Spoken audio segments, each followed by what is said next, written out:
যে আমি যখন ভাউচারটা এন্ট্রি করলাম জমা করার জন্য, ওই ছেলেটাকে রেখে গেছিল কাউন্টার পার্ট নেওয়ার জন্য। চোরটা তো সঙ্গে সঙ্গেই পালিয়ে গেছে কয়েক মিনিটের মধ্যেই। একে আমি কাউন্টার পার্টটা দিয়ে দিলাম। এখন কটা বাজে তখন? 15:40 মানে 3:40 বেজে গেছে। সঙ্গে সঙ্গে আমি 2000 আর 500 নোট মিলাচ্ছি।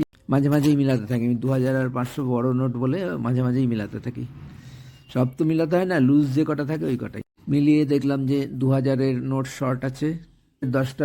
তারপরে 500 নোট গুনলাম, 500 নোটে 66টা শর্ট। দুই রকমের নোট শর্ট হওয়াতে বাঁদিকে ভাউচারটা ছিল রাখা টেবিলে, বিষ্ণু ঘোষের ওই ভাউচারটা ওখানেই রাখা ছিল। এই যে ভাউচারটা নিলাম, দেখাচ্ছি আমি অরিজিনাল ভাউচার থেকে, যে এটা 2000-এর 10টা, 500-র 66টা, 53,000 মোট। নেওয়ার সঙ্গে সঙ্গেই বুঝতে পেরে গেছি যে এই ভাউচারে লেখা 2000-এর 10টা নোট এবং 500 টাকার 66টা নোট লুজ নোট হিসাবে লেখা ছিল 53,000। ওই টাকাটাই আমি পাইনি, অর্থাৎ ওইটাই চুরি করে নিয়েছে। কিন্তু চুরি করেছে তো আর তখন জানি না। আমি জানি আমি এই কাজটা মনোজ কুমার ভিতরে নিয়ে গেছিল। দেখাচ্ছি আমি আরেকবার মনোজ কুমার যে কাজটা নিয়ে গেছিল সেদিন। এই ভিতরের যে এই যে ছেলেটা এসেছে মনোজ কুমারের নাম, মেশিনে কাউন্ট করেও ক্যাশ ভিতরে পাঠিয়ে দিই আমি।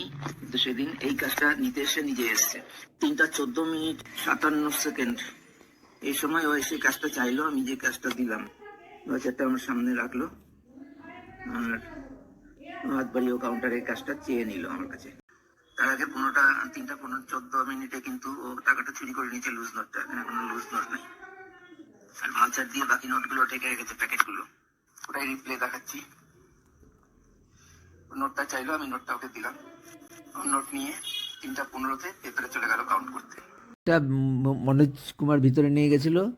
মনোজ কুমারকে সঙ্গে সঙ্গে বললাম, তাই জন্য ও নিয়ে গেছিল বলে, যে ও যদি নিয়ে গিয়ে ওখানে যদি থেকে যায়, বললাম যে এই লুজ নোটটা আমি পাইনি। সঙ্গে সঙ্গে মনোজ কুমার ফোন করলো। একটু সময় নিয়ে বিষ্ণু ঘোষ তাদের দিক থেকে কোনো ভুল হয়নি জানিয়ে টাকাটা দিতে অস্বীকার করলো।